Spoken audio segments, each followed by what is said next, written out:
Hello everyone, welcome to Starting Out Solitary. This is MonsoonMagick, your Wednesday host. This is week 25 and this week we are talking about crafts. So in this video, what I'm going to share with you is my portable candle magic box and a little bit of how I decorated the candles and what goes in the box.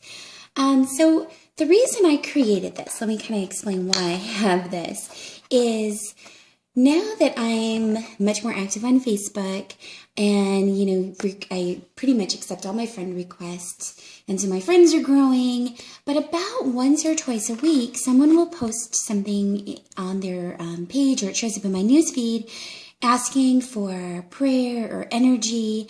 And I always take the time to send the prayer and then, a quick little note back to them. But I wanted to do more than that. I always felt like, that's not really enough. I want to light a candle and I really want to do a little bit more to really send that energy to them. The problem I had is my altar is upstairs and I spend most of my time downstairs. And I will not light a candle if I'm not there. I just, I'm not going to light a candle upstairs and then be downstairs. So I thought about setting up a little altar downstairs, but I wasn't sure where I would put it. And then this idea struck me, and I decided, why not put everything I need to do candle magic in one box, store it in the kitchen, and then whenever I feel the need to light that candle to send that energy either to a particular person or for myself or for my family or just something I see on the news and I want to send the energy out just to the universe, I have everything ready to go. So this is kind of my quick and simple, easy candle spell box. So what I have here is I have the candles, and I'll show you those in a second. This box holds 4 candles because I like to use candles aligned with the elements. This is just a cardboard box. That's all it is. I found a box that would be the right size. I colored it with some craft paper and some embellishments, added some washi tape around the edges, and then I put this cute little witch sticker on the front. Inside the box, I have a couple things which I'll show you in just a second. And it's big enough to hold my candles. Now, for me and my practice, I like to align my candles with the elements. It's just it's how I was taught, and it is what we do in the season of Seeker, working with the elements. So I always use elemental candles. So I have a green candle for earth, I have a yellow candle for air, I have a red candle for fire, and I have a blue candle for water. If you like to use different colors like pink for love and browns and different things like that, use whatever candles you like to use. If you like to just use white, just use white. So depending upon the type of request or the energy I want to send out, that would then determine which of the elements I would use and which candle I would use. So to decorate these, these are just those very simple 7-day glass candles. I picked these up at Target. I can't remember how much they were because I've actually had them for a little while. I know they were less than $2. I think they were like $1.50, something like that.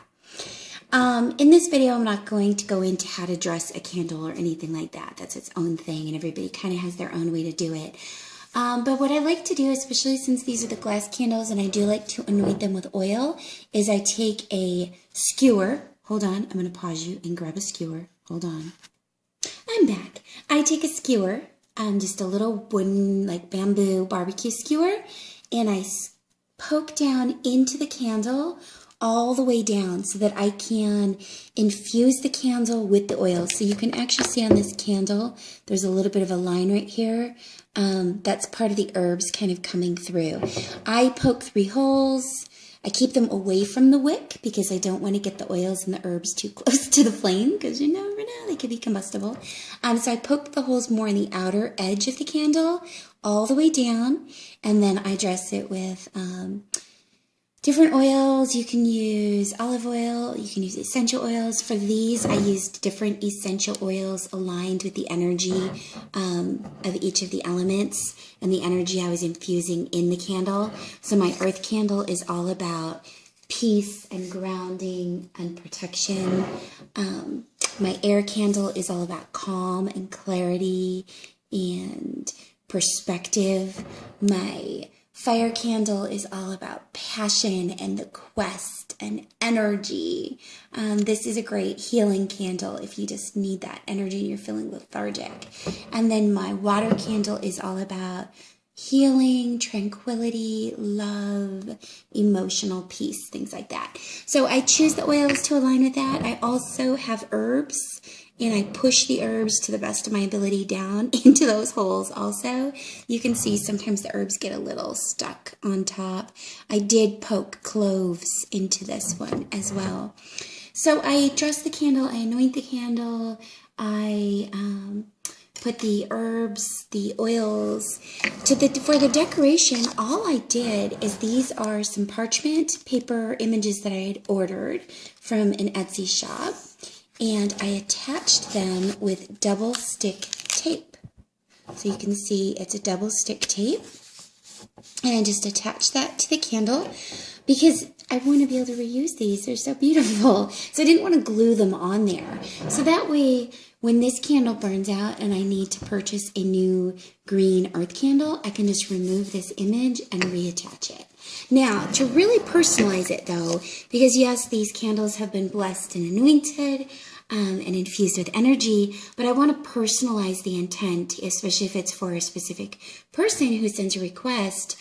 What I have in my box is I cut a bunch of strips of paper, and this was just some decorative paper that I had, and so I cut the strip. In the box, I also keep a marker, just kind of like, this isn't a Sharpie, but like a Sharpie.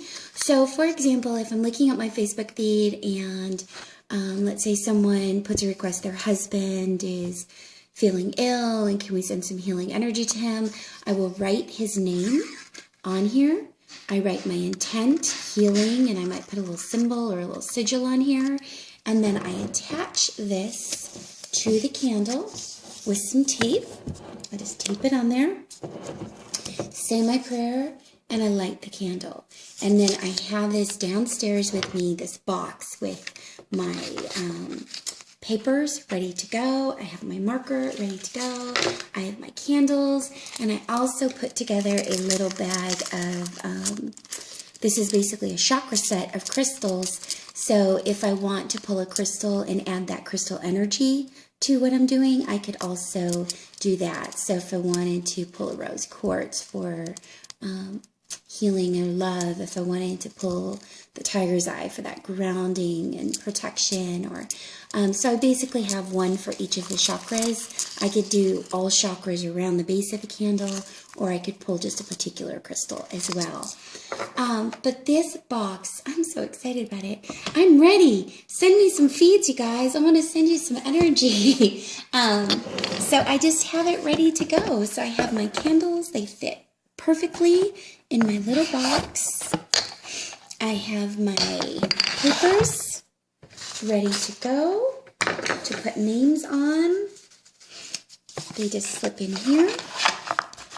I have my pen and I have my crystals. And this just goes in a cabinet in my kitchen, ready to send healing, loving energy to anyone who requests it, for myself, for the world, just whenever I feel called. So this is my candle magic in a box, little spell box that I put together. If you have any questions or comments, of course, please feel free to leave them below. If you have any suggestions for video topics, things that you're interested in that we haven't covered yet, of course, leave those in the comments below. Don't forget to like our Facebook page and subscribe. And thank you so much for tuning in to Starting Out Solitary. And until I talk to you next Wednesday, I hope you're all having a very, very blessed week.